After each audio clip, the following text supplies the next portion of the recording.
Primary auxiliary verb को 3 भागों में बांटा गया है। There are 3 forms of primary auxiliary verb. अब उसको फॉर्म क्या कहते हैं देखिए, प्राइमरी ऑक्सिलरी वर्ब। ये प्राइमरी ऑक्सिलरी वर्ब जो है इसको 3 भागों में बांटा गया है। प्राइमरी ऑक्सिलरी वर्ब को 3 भागों में बांटा गया है। ये रहा आपका primary auxiliary verb.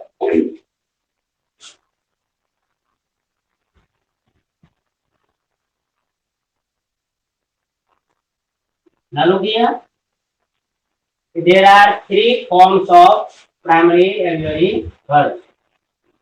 There are 3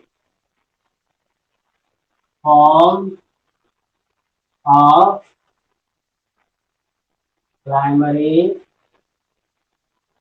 auxiliary verb. Primary auxiliary verb के 3 फॉर्म होते हैं। कितने फॉर्म होते हैं? 3 फॉर्म होते हैं। अब सवाल आता है कि प्राइमरी ऑक्सिलरी वर्ब कौन कौन है। ये तो पहले ही मैंने बता दिया था, प्राइमरी ऑक्सिलरी वर्ब पहले ही बताया था। मैं फिर से बार लिख दे रहा हूं, जो आता है is, am, are, was, were, has, have, had, do, does, did। ये 11 है प्राइमरी ऑक्सिलरी वर्ब। समझ गए? ये 11 प्राइमरी ऑक्सिलरी वर्ब जो है ये पहले मैंने आप लोगों को पढ़ाया था। वो कहाँ, कैसे, किस रूप में, कौन प्रेजेंट का काम करता है, कौन पास्ट का काम करता है, कौन सिंगुलर है, कौन प्लूरल वर्ब है, ये भी मैंने क्लियर कर दिया था। अब उस प्राइमरी ऑक्सिलरी वर्ब को 3 भागों में बांटा गया है, अर्थात उसको 3 फॉर्म का रूप दिया गया है। यहाँ पर there are 3 forms of primary auxiliary verb. इसके 3 फॉर्म होते हैं। पहले फॉर्म के रूप में हम लोग इसको जानते हैं टू बी फॉर्म। क्या कहते हैं इसको? To be form. ये टू बी फॉर्म कितने फॉर्म है? 3 फॉर्म्स है। पहला फॉर्म है टू बी फॉर्म। अब टू बी फॉर्म में आता है is, am, are, was, were. ये 5 वर्ब जो है टू बी फॉर्म में आता है। ये 5 वर्ब टू बी फॉर्म आता है, is, am, are, was, were. और सेकेंड फॉर्म में आता है टू हैव। टू हैव में भी 3 फॉर्म आता है, हैव, हैव और हैड। हैज, हैव और हैड, ये 3 फॉर्म है। और थर्ड फॉर्म देखेंगे, थर्ड फॉर्म में आता है टू डू। टू डू इसमें आता है डू, डज, डिड। ये 3 फॉर्म है, to be, to have and to do. To be, to have and to do. इस प्रकार से देख रहे हैं कि प्राइमरी ऑक्सिलरी वर्ब टोटल 11 होता है। अब उस 11 प्राइमरी मतलब 11 प्राइमरी ऑक्सिलरी वर्ब को आगे 3 फॉर्म में डिवाइड हम लोगों ने किया है, 3 फॉर्म में बांटा है। पहला फॉर्म है to be form, to be form, to be form. अब टू बी फॉर्म में 5 वर्ब आता है, is, am, are, was, were. ये 5 वर्ब आ गया। उसके बाद सेकेंड में आता है टू हैव फॉर्म। कौन सा आता है? To have form. उसमें 3 वर्ब आता है, हैज, हैव और हैड। और to do form, to do form. अब टू डू में आता है कौन कौन? Do, does and did. Do, does and did. तो ये याद रखेंगे, कहीं टू बी फॉर्म की अगर बात होगी तो आप तो समझ जाओगे कि टू बी का मतलब कौन कौन है? Is, am, are, was, were. और टू हैव की बात होंगी तो has, have, had. To do की बात होंगी तो डू, डज, डिड। क्लियर है? और इसका यूज कैसे किया जाता है, कहाँ होता है, ये मैं पहले वाले वीडियो में बता चुका हूं आप लोगों को। तो आप पहले वाले वीडियो से भी आप इन चीजों को समझ सकते हैं कि कैसे और कहाँ किस तरह से इसका यूज किया जाता है। ओके, चलिए नेक्स्ट, यहां तक था आपका प्राइमरी एवरी वर्ब। जल्दी कॉपी कीजिए इसको। हो गया। अब इसके बाद आता है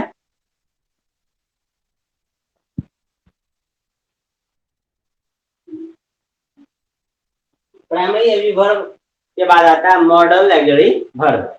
MODAL, मॉडल पढ़िएगा, उसको मॉडल नहीं पढ़ दीजिएगा आप लोग। क्या पढ़ते हैं इसको? मॉडल। ये रहा model auxiliary verb.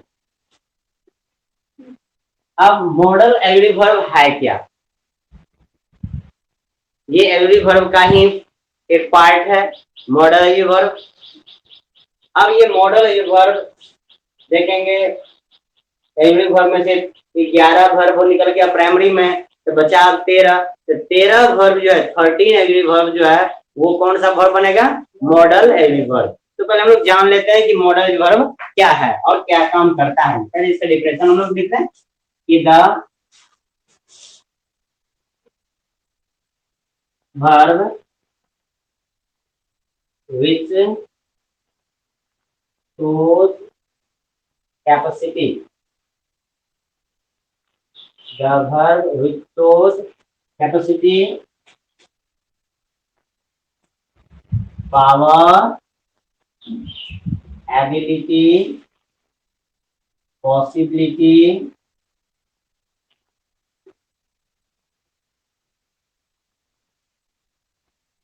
duty, advice, etc. is called modal auxiliary verb. Is called modal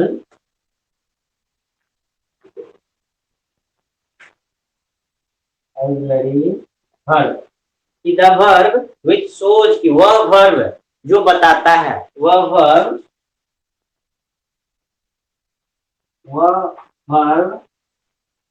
जो सोच दिखाता है, बताता है, ये बोध कराता है।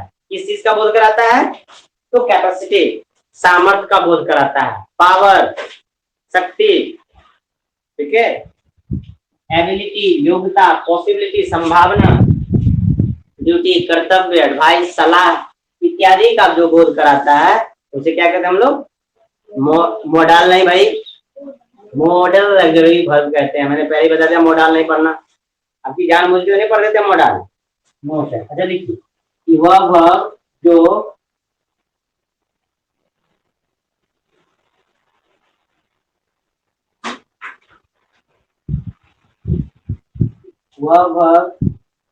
जो कैपेसिटी, पावर,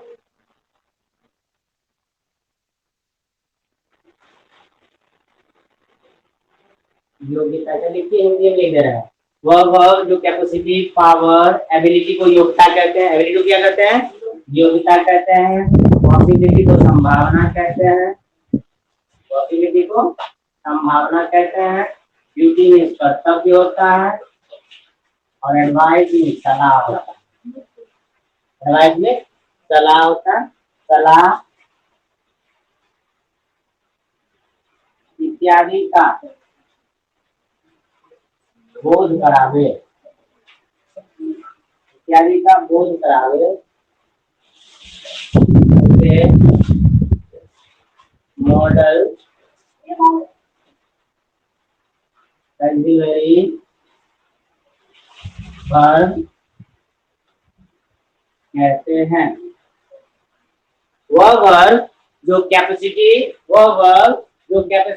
पावर मतलब कैपेसिटी में सामर्थ्य, पावर में शक्ति, एबिलिटी में योग्यता, पॉसिबिलिटी संभावना, ड्यूटी कर्तव्य, एडवाइस सलाह मतलब इत्यादि का बोध करावे उसे मॉडल ऑक्सिलरी वर्ब कहते हैं। अब देखते हैं कि कैसे ये सामर्थ्य को बताता है, पावर मतलब कैपेसिटी को बताता है, पावर को बताता है, एबिलिटी, पॉसिबिलिटी, कैसे इन सारी चीजों को बताता है। जैसे can, I can defeat you, मैं तुम्हें हरा सकता हूँ।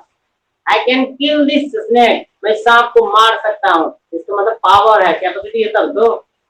I can speak English fluently, मैं इंग्लिश को फ्लुएंटली बोल सकता हूँ, मैं इंग्लिश फ्लुएंटली बोल सकता हूँ, इसका मतलब मुझमें एबिलिटी तो है ना।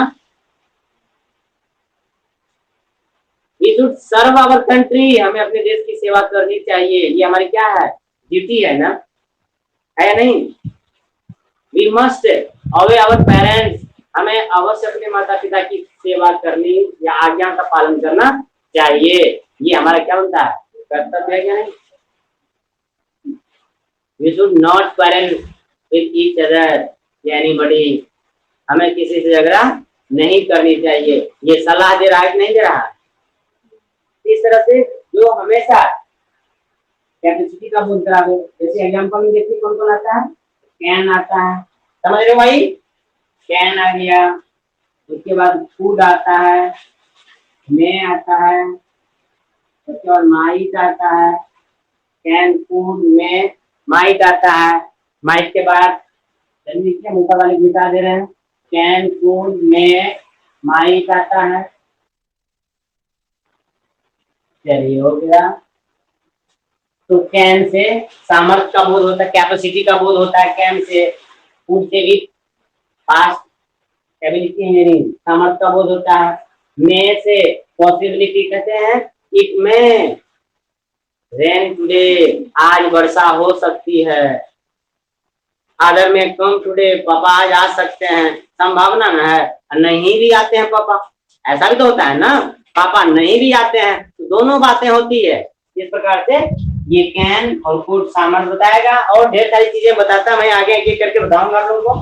मैं ऐसे ये पॉसिबिलिटी बताता है, माइट, उसके बाद परमिशन भी मैं बताता है, कहते हैं ना मे आई कम इन सर, क्या मैं अंदर आ सकता हूँ सर, ओके ओके आप तो इस तरह से कैन कुड में माइट, उसके बाद आता है सेल और सेल का पार्ट फॉर्म शुड, उसके बाद व्हील, व्हील का part form would, can could may might shall should will would, उसके बाद मस्ट आता है, उसके बाद कौन आता है, मस्ट आता है, उसके बाद आउट टू आता है, उसके बाद यूज टू आता है, यूज टू, उसके बाद डेयर आता है, उसके बाद नीड आता है, डेयर नीड।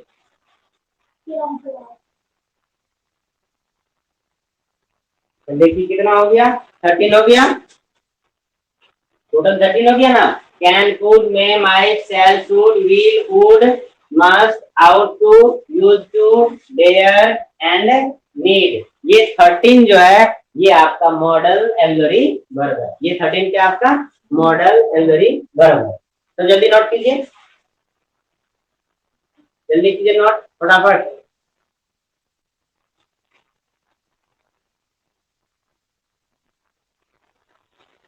अब एक दो एग्जांपल से हम लोग थोड़ा सा कोशिश करते हैं समझने का कि ये कैसे कैपेसिटी का बोध कराता है। जैसे मैं अगर लिखूं आई कैन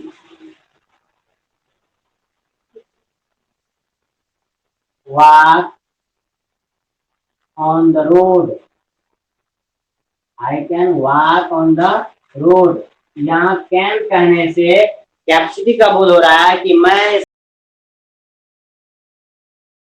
सकता हूँ, तो मुझ में सामर्थ्य रहेगा शरीर में तब न जी, कहते नहीं बुखार लगले शक नहीं लागे, मतलब शके न लागे छे, चलने न जाए, तो सामर्थ्य का न बोध करा रहा है।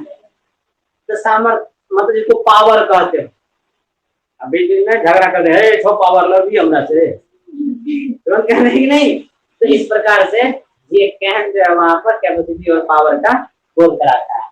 जैसे कहते हैं इट में रैन टुडे, इट में रैन टुडे, आज वर्षा हो सकती है, आज वर्षा हो सकती है, इसकी संभावना बता रहा है, पॉसिबिलिटी को देखिए, है नहीं, you can you can speak Urdu, आप उर्दू बोल सकते हो। यू कैन स्पीक उर्दू, आप उर्दू बोल सकते हो। ये सुनो, तो ये चीज क्या बता रहा है, आपकी एबिलिटी को बता रहा है कि आप में उर्दू बोलने की एबिलिटी है भाई, तब तो बोलोगे। क्या हिमांशु? यस सर, तो ये एबिलिटी को बता रहा है। अब देखिए जैसे ड्यूटी है, कहते हैं वी शुड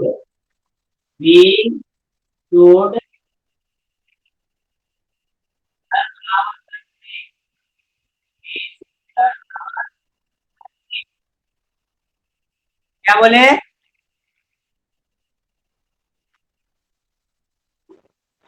तो ठीक है, तो कहते हैं we should serve our country, हमें अपने देश की सेवा करनी चाहिए, ये हमारा कर्तव्य है या नहीं। तो इस तरह से ये शुड जो है यहाँ पर ड्यूटी का बोध करा रहा है। ओके, तो इन सारे चीजों का इस तरह से बोध होता है। जैसे कहते हैं यू शुड, यू शुड ओबे,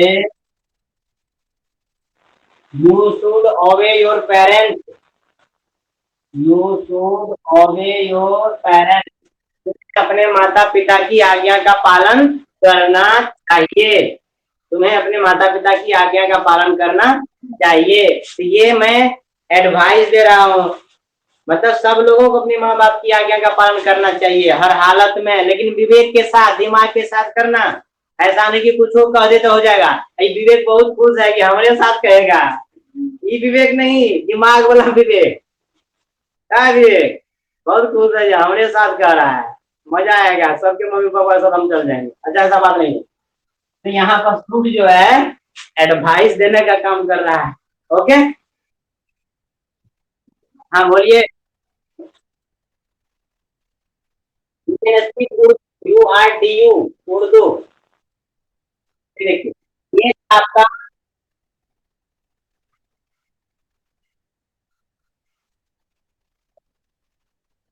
ऑन द रोड,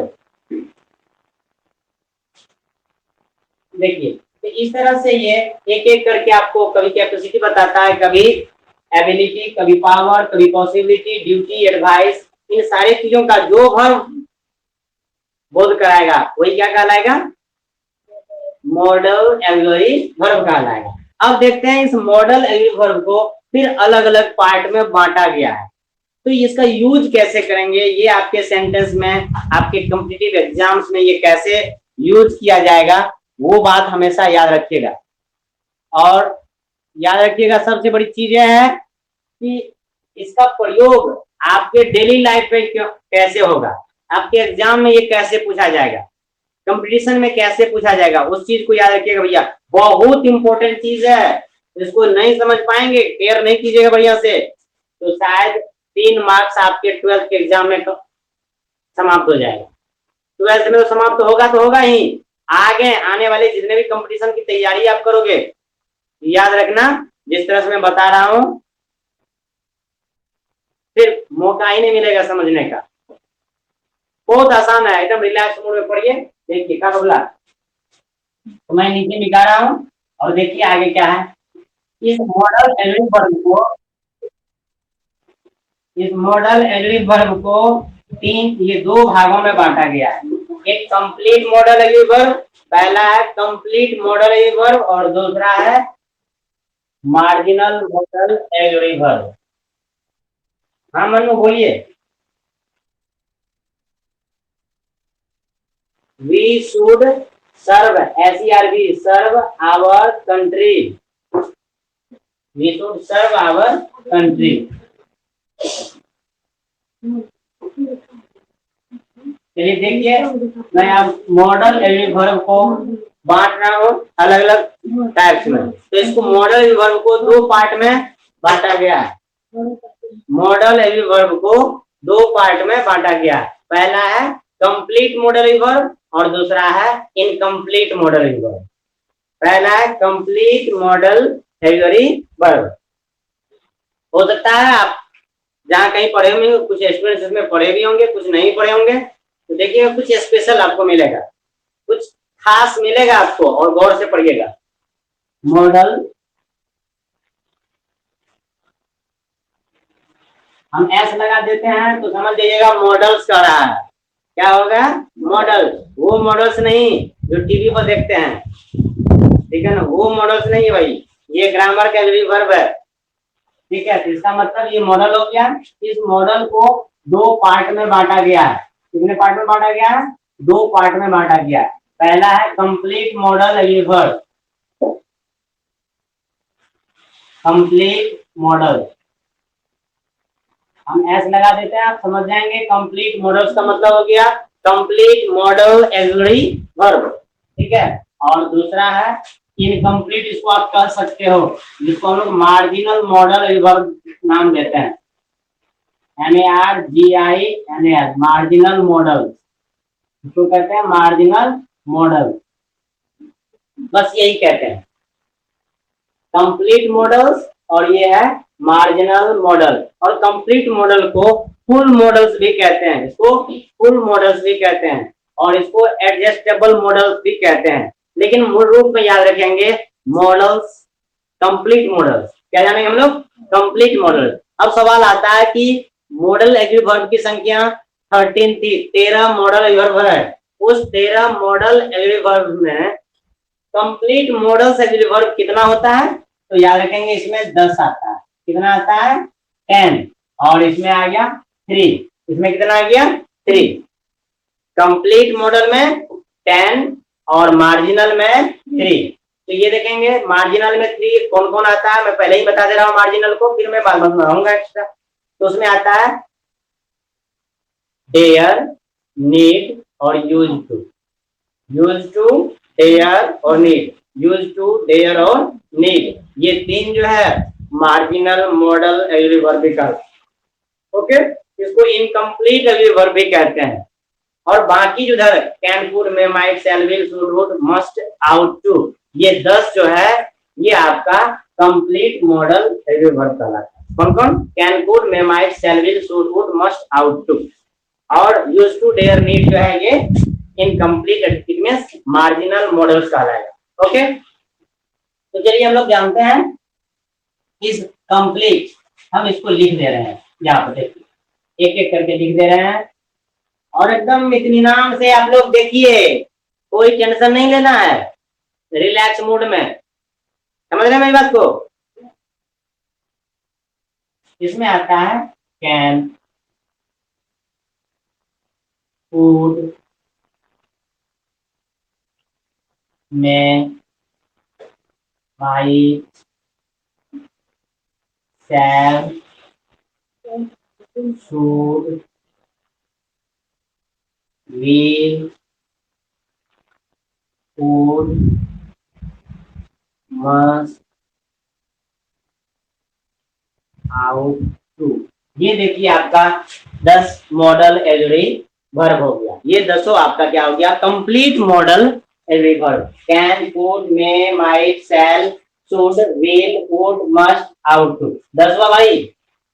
हाँ लगता है 10 हो गया। चलिए 10 हो गया।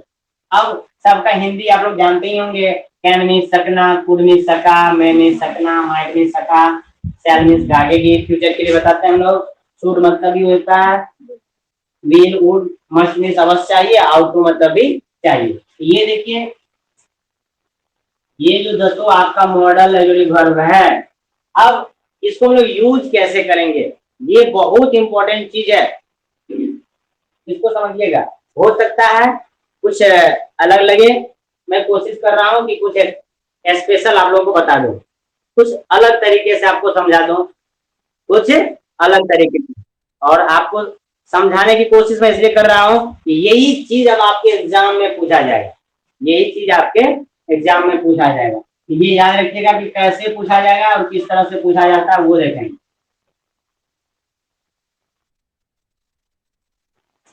हिंदी इसकी क्या लिखूं भाई, इसको हिंदी में समझिएगा, हिंदी में नहीं पूछा जाता है, इंग्लिश इसका हमेशा याद रखिएगा।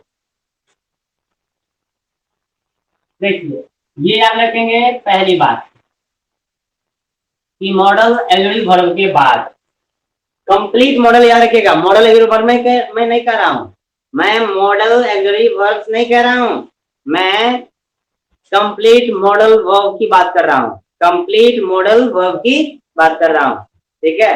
वर्ब मैं बोल रहा हूँ, वर्ब का मतलब वर्ब ही होगा, ठीक है। तो इसके बाद हमेशा क्या रखेंगे, कंप्लीट मॉडल वर्ब के बाद हमेशा V1 लगेगा। क्या लगेगा, V1 लगेगा। क्या लगेगा, V1 लगेगा। ये V1 लगेगा। ये देखिए मैं टिक लगा रहा हूँ, वो टिक लगा रहा हूँ, मतलब ये टिक नहीं, मेरे जो ऊपर में टिक है, ये टिक नहीं लगा रहा हूँ भाई इसमें, ये टिक नहीं, ये सही वाला टिक। तो जिसमें ये सही का निशान लगा रहेगा तो समझिएगा उसके बाद हमेशा वही आएगा, वो लिखा जाएगा तो सेंटेंस सही होगा, अगर वो नहीं रहेगा तो सेंटेंस गलत हो जाएगा। जैसे ये, इसके बाद मतलब कैन फूड के बाद हमेशा क्या लगेगा, V1 लगेगा। V1 तो समझ ही रहे हैं आप लोग, पहले ही बताए थे, नहीं बताया तो घर वाले जो शुरू किए थे उसमें आप लोग पढ़ लेंगे। तो ये उसके बाद हमेशा V1 लगेगा। कंप्लीट हो गया। अब देखिए मॉडल कंप्लीट मॉडल वर्ब के बाद कभी भी हेल्पिंग वर्ब का प्रयोग होगा, लेकिन प्राइमरी एग्री वर्ब का प्रयोग कभी भी नहीं होगा, लेकिन होगा तो उसके आगे फिर वर्ब लगेगा अलग, तो वो याद रखेंगे। इसके बाद जो है ना हेल्पिंग वर्ब भी लगता है। इसके बाद ये भी याद रखेंगे, हेल्पिंग वर्ब लगेगा, तो हेल्पिंग वर्ब इसके बाद जो है हेल्पिंग वर्ब लगेगा, तो वो कौन कौन सा वर्ब लगेगा ये भी याद रखना पड़ेगा। इसमें to be to have form लगेगा। कौन सा फॉर्म लगेगा, टू हैव फॉर्म लगेगा, अर्थात, और टू हैव फॉर्म में केवल हैव लगेगा। टू हैव में कौन सा लगेगा, केवल हैव लगेगा इसमें, ठीक है। इसलिए इसको नहीं लिखना है, हेल्पिंग वर्ब यहाँ मैं मिटा दे रहा हूँ, ये कंफ्यूजन क्रिएट कर देगा आप लोगों के बीच। तो कौन सा वर्ब लगेगा मैं वो बता दूंगा, सीधे याद रखना है, आसान कर देता हूं मैं। V1 लगेगा, क्लियर है, क्या लगेगा, V1। अब V1 लगेगा, उसके बाद अगर कोई पूछे आपसे कि मेन ये कंप्लीट मॉडल्स के बाद V2 लगेगा, V2 लगेगा, क्या कर दिए भाई, टिक काट दिए, टिक काट दिए, तो कट गया ना, तो मतलब कभी भी V2 नहीं लगाना है, समझ गया ना। अब एग्जाम्पल में मैं यहाँ लिख रहा हूं, जैसे देखिए I can go to school today, मैं आज स्कूल जा सकता हूँ, तो यहाँ कैन हो गया, यहाँ क्या है, कैन है, क्लियर है। तो ये कैन तो पहचान रहे हैं, कंप्लीट मॉडल वर्ब है। अब इसके बाद यहाँ देखिए ये वो जो है वो V1 है, वो V1 है, तो ये सेंटेंस यहाँ पर वर्ब के अकॉर्डिंग बिल्कुल सही है, V1 तो लगेगा। लेकिन यहाँ गो को मिटा करके गो का V2 क्या होता है, I can went to school, ये सेंटेंस अब सही है, गलत है, ये सेंटेंस गलत है। क्यों कि मैंने बताया था कि मॉडल कंप्लीट मॉडल वर्ब के बाद कभी भी V2 का प्रयोग नहीं लगेगा, अर्थात V1 लगेगा। इसमें टिक लगा हुआ है ना, और उसके बाद कभी भी V2 नहीं लगेगा, तो टिक काट दिए ना, तो जिसमें कटिंग है उन्हें लगेगा, V2 यहाँ लगेगा। ये सेंटेंस गलत हो गया भाई, समझ गए बात मैं क्या कहना चाह रहा था आप लोगों को। और इसी तरह कॉमन एरर आएगा, यही चीज आगे जब कंपटीशन की तैयारी करोगे एग्जाम में पूछे जाएंगे आपको सवाल, तो इसी तरह पूछे जाएंगे आपको सवाल, गलत करके दे देगा, आपके माइंड में रहेगा अच्छा सर जी बताए थे कंप्लीट मॉडल के बाद टिक नहीं लगेगा, जिसमें वही वो गलत होगा। ओ अच्छा, इसमें तो टिक काट दिए, क्या समझ गए, समझ में आ रही है मेरी बात।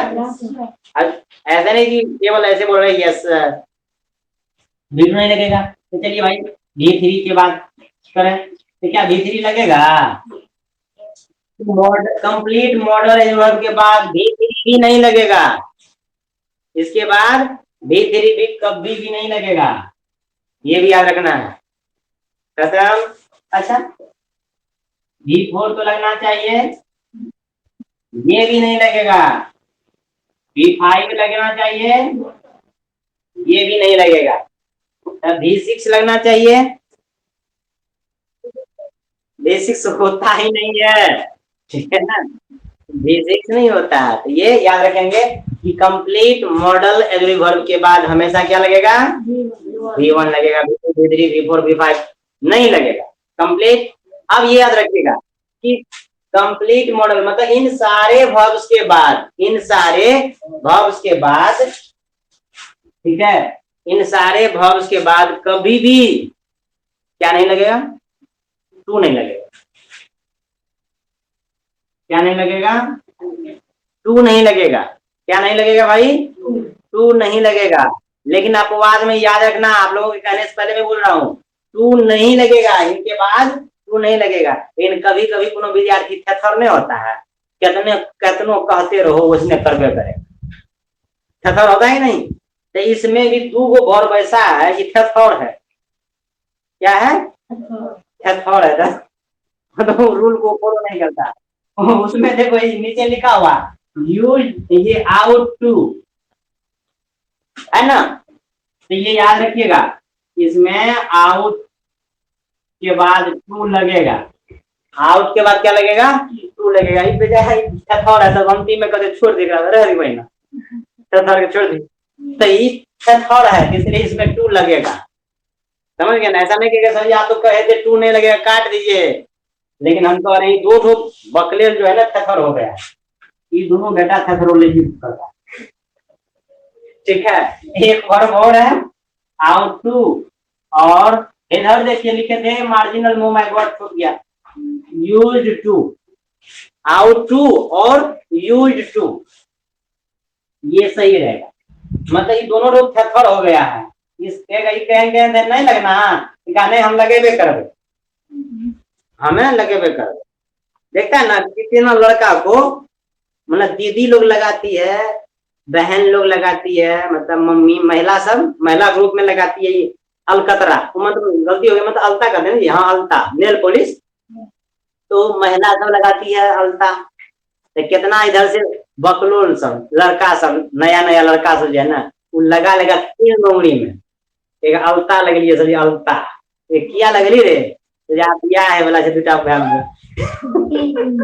तो ये थोड़े वाला काम करेगा, मतलब ये सब अलता उल्ता लगाती है दीदी लोग, तो ये भैया सब लगा लेगा, थर बन के लगा लेगा, हमको छिपा लेगा। तो ये सब ये दोनों जो है ना बकलेल थर हो गया, तो टू लग गया, ये याद रखना। किसके साथ टू लगेगा, यूज टू के साथ और आउट टू के साथ। क्लियर हो गया, चलिए बहुत अच्छे लड़के हैं आप लोग। अब देखिए ये दो हो गया, लेकिन अब इसके बाद ये याद रखिएगा कि कंप्लीट मॉडल एग्री वर्ब के बाद या इसके बाद भी, इसमें ये भी आ रहा है, ठीक है ना, इसके बाद कभी भी नाउन नहीं लगाएंगे भाई। क्या नहीं लगाएंगे, इसमें नाउन नहीं लगाएंगे। नाउन में टिक लगाएं कि टिक काट दें, टिक काट देंगे, अरे बाप रे कट गया टिका भाइयों ने। तो नाउन में भी नाउन का भी प्रयोग नहीं करना है। चलिए अच्छा, इसके बाद प्रोनाउन आएगा, इसके बाद प्रोनाउन भी नहीं लगेगा। कभी भी ऐसा नहीं कहना I should a pen, I should a pen अगर कह दिए सेंटेंस सही होगा कि गलत होगा भाई, ये सेंटेंस गलत हो जाएगा। ये बात मैं कह रहा था, कभी भी मॉडल वर्ब के बाद नाउन का प्रयोग नहीं करेंगे, न ही प्रोनाउन का प्रयोग करेंगे। प्रोनाउन का मतलब यहाँ आप लिख दोगे आई शुड ही, ऐसा होगा, ऐसा ऐसा तो नहीं होगा, इसलिए ये भी सेंटेंस गलत होगा, ये भी सेंटेंस क्या होगा, गलत होगा। अब बताइए मजा आ रहा पढ़ने में, यस सर। कभी भी नाउन नहीं लगेगा, कभी भी प्रोनाउन नहीं लगेगा। अब देखिए मॉडल एग्री वर्ब के बाद बी का प्रयोग होगा। किसका प्रयोग होगा, बी का प्रयोग होगा। हम इस लाइन को आगे खींच देते हैं एकदम यहाँ तक, इसके बाद बी का प्रयोग होगा। किसका प्रयोग होगा, बी का प्रयोग होगा। अगर आपको आप सवाल करोगे सर जब नाउन लगाने का मन करे तब, तो कभी कभी मन की बात सुननी पड़ती है ना, अब मन की बात सुनते सुनते क्या क्या नहीं हो जाता, इसलिए हमेशा मन का बात मत सुनना, ज्ञान की बात सुनना। कभी कभी कितना आदमी कहेगा सर आप मन के सुनिए कि दिल के सुनिए, मन है ही करता है, दिल है ही करता है। कभी मन करता, मन ही काम करने को करता है, दिल ही काम करने को करता है। तो उस कंडीशन में टेंशन मत लो। तो उस कंडीशन में ना मन की सुनो ना दिल की सुनो, ज्ञान की बात सुनो। जो ज्ञान समझा रहा है, ज्ञान के दृष्टिकोण से जो सही है वो बात करो। वहां पर दिल को भी छोड़ो, मन को भी छोड़ो। ठीक है। तो यहाँ पर कभी कभी ऐसा करना है। तो जब आपका मन करे नाउन लगाने का, तो याद रखिएगा उसके साथ क्या करेंगे, उसके पहले बी जोड़ देंगे। क्या जोड़ देंगे? बी जोड़ दीजिएगा। और बी दे करके तब नाउन जोड़िएगा या प्रोनाउन जोड़िएगा। बी दे करके नाउन या क्या करना आपको, प्रोनाउन जोड़ना। इस सेंटेंस ये चीज सही होगा, इसमें टिक लगा दे कि काट दे टिक को? लगा दीजिए, एकदम लगा दिए। तो ये याद रखिएगा, जब नाउन लगाने का मन करे तो क्या करना है, पहले बी लगा देना है, उसके बाद नाउन लगा देना है। बताइए कितना आसान है, मजा आ रहा है ना? चलिए चलिए आगे देखिए और क्या लिख रहे हैं हम। अब इसके बाद कभी कभी होता क्या, बी के बाद तो हम नाउन बताएं, लेकिन बी के बाद याद रखिएगा V3 लगा रहेगा। बी के बाद क्या लगा रहेगा? V3 लगा रहेगा। समझ रहे हैं बाबू? हाँ ठीक है। बी के बाद क्या लगा रहेगा? V3 लगा रहेगा। तो ये किस कंडीशन में रहेगा? तो पैसिव वॉइस में रहेगा। जैसे a letter can be sent, ठीक है। तो कैन के बाद बी लगा और बी के बाद क्या रहेगा? V3 रहेगा। तो ये किस फॉर्म में रहेगा? पैसिव वॉइस में रहेगा। ये एक्टिव वॉइस में रहेगा। इसमें बताओ टिक लगाए कि काट दें टिक को? तुम लोग भी गजब हो भाई, कभी कदा लगा दीजिए टिक, कभी छाट दीजिए टिक। टिक रोकने वाला है, फेविकोल से सकता है। अच्छा लो लगाइए। तो ये हो गया आपका मॉडल ऑक्सिलरी वर्ब का यूज, मतलब एक प्रैक्टिकली सेंटेंस में कैसे किसके बाद क्या लगाते हैं हम लोग, वो मैं बता रहा था। इसमें और कुछ है। मॉडल ऑक्सिलरी वर्ब के बाद हैव का प्रयोग किया जाता है। किसका प्रयोग किया जाता है? हैव का प्रयोग होगा। लेकिन हैव के बाद तो V3 होगा। हैव के बाद क्या होगा? V3 होगा। तो यहाँ स्पेस नहीं, मैं यहाँ लिख दे रहा हूँ, ठीक है। मैं यहाँ लिख दे रहा हूँ, इसके बाद हैव लगेगा और हैव के बाद V3 लगेगा। हैव के बाद क्या लगेगा? V3 लगेगा। तो ये एक्टिव वॉइस में रहेगा। एक्टिव वॉइस में ये रहेगा। एग्जाम्पल में जैसे हम एग्जाम्पल लिख रहा हूं ना यहाँ, जैसे यू शुड हैव डन। ये देखिए, शुड तो मॉडल हो गया, हैव हो गया, इधर V3 हो गया, ठीक है। तो ये हैव के बाद क्या रहेगा? V3 रहेगा। हैव के बाद क्या रहेगा? V3। ये याद रखेंगे हमेशा। अगर इस तरह का सेंटेंस मिलेगा तो वो सेंटेंस बिल्कुल सही रहेगा। और देखेंगे हैड का प्रयोग होगा, मॉडल के बाद हैड होगा। अच्छा चलिए, हैव आ गया तो हैड लगेगा? नहीं लगेगा। हैड लगेगा, इसमें तो टिक लगाना भूलिएगा जी। तो इसमें हैज या हैड लगेगा मॉडल के बाद? नहीं लगेगा। तो टिक काट दें? Yes sir. इसमें कभी भी हैज और हैड नहीं लगेगा। टेस्ट में यही सब आता है। अब देखिए, हैव रहेगा, हैव के बाद बीन रहेगा और बीन के बाद V3 रहेगा। कभी कभी क्या होगा, हैव रहेगा, हैव के बाद क्या रहेगा? बीन रहेगा और बीन के बाद क्या रहेगा? V3 रहेगा। तो ये किस कंडीशन में रहेगा? पैसिव वॉइस में रहेगा। किस वॉइस में रहेगा? पैसिव वॉइस में रहेगा। ये याद रखिएगा, पैसिव वॉइस में ये रहेगा। ये भी टिक लगा दिए, मतलब ऐसा भी सेंटेंस सही रहेगा। क्लियर है? और कभी भी याद रखिएगा, ये मॉडल जो है ना डबल रूप में प्रयोग नहीं होगा भाई। कभी भी डबल मॉडल नहीं लगेगा। वो मॉडल्स कर दीजिए, डबल मॉडल्स। कभी भी डबल मॉडल्स नहीं लगेगा। अगर आप ऐसा लगा देते हैं, ये सेंटेंस बिल्कुल गलत हो जाएगा। फॉर एग्जाम्पल आप देख लो, एग्जाम्पल के लिए क्या लिखूं? शीला कैन। शीला कैन तो लिखा मैंने। चलो आप लोग को क्या कहोगे, सर बार बार क्या नहीं लिखते हैं, कुछ अलग वो लिखिए। शीला शैल लिख देते हैं। या विल लिख देते हैं, कोई भी मॉडल दे दो। अब इसके बाद इन सारे मॉडल में से कोई मॉडल लिख सकते हो। अगर सेल के बाद इसमें से कोई भी मॉडल का यूज कर सकते हो? नहीं होगा। अगर लगा दिया तो गलत हो जाएगा। वो क्या हो जाएगा? गलत हो जाएगा। जैसे शीला सेल, अब इसमें आउट टू कर दें, आउट टू गो। अगर ऐसा कर दिए तो सेंटेंस क्या होगा? गलत हो जाएगा। ये सेंटेंस गलत हो जाएगा। तो इसलिए मैंने लिखा कभी भी ये मॉडल वर्ब जो है कभी भी डबल रूप में प्रयोग नहीं किया जाता। क्लियर हो गया? लेकिन हाँ, कभी कभी मैंने बताया था थेथर जो होता है वो घुस जाता है बीच में। अरे बगल बगल हो ना, हमने बाकी कर दी। तू रोड पर देखते हो ना थेथर सबको, बीच रोडे पर साइकिल चलाएगा। ए बाबू थोड़ा बगल हो जाना, नहीं होंगे, सरकारी रोड है, तुमने बाप कहा है। कर जाए कि नहीं? और उसी थेथरोलॉजी में बस पीछे से आगे को धक्का मार देता है। तो कभी कभी ऐसा थेथर कोई वर्ब होता है जो बीच में घुस जाता है। आपको सर कौन वर्ब थेथर बनेगा? इसमें सवाल आता है कि कौन वर्ब थेथर बनेगा? ये मार्जिनल वाला थेथर हो जाता है कभी कभी। इसलिए हम कंप्लीट के बारे में बात कर रहे थे, मार्जिनल को छोड़ दिए। चलिए उतार लीजिए जल्दी। अच्छा, समझ में आ रही है बात मेरी? मजा आया? और इस तरह से आप कहीं बुक में नहीं पढ़ोगे कि इस तरह से बुक में लिखा हुआ है। हम आप लोगों के टेंशन को देख के बोले अच्छा अंग्रेजी को थोड़ा आसान कर देते हैं। जल्दी इसको उतारिए और ये चीज याद रखिएगा। इस चीज को क्या कीजिएगा? याद रखेंगे। और यही चीज आपकी कंपटीशन में पूछा जाएगा, एग्जाम में कॉमन एरर इसी से बनता है।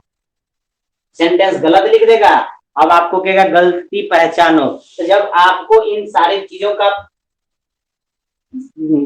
चीजों की जानकारी रहेंगी तब तो आप पता करोगे यहाँ गलत है यहाँ सही है।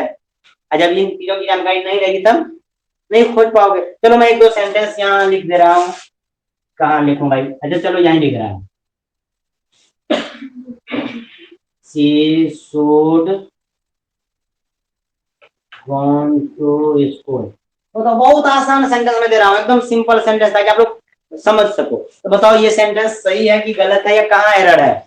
यहाँ देखो मैं एग्जाम्पल दे रहा हूँ। 1 2 3। बताओ किस पार्ट में गलती है? 2 में।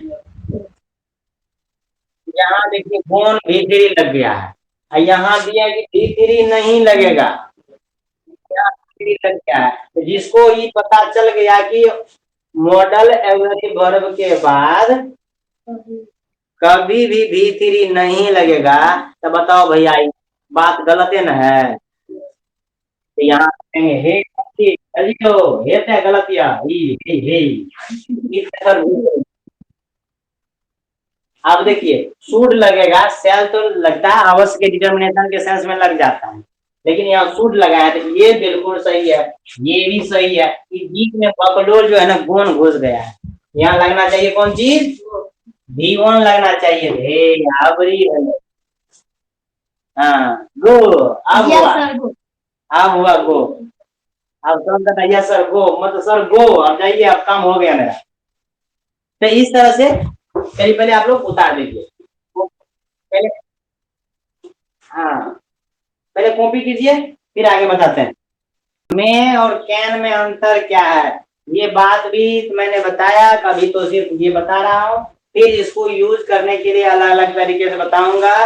कैन जो है सामर्थ्य का बोध कराता है, कैन जो है सामर्थ्य का बोध कराता है, और में जो है संभावना का बोध कराता है। कैन से पावर पता चलता है और में से पावर पता नहीं चलता है। दोनों का यूज जो है, एक का यूज जो है परमिशन के लिए किया जाता है और दूसरे का यूज परमिशन के लिए नहीं किया जाता है। दोनों में यही अंतर है। और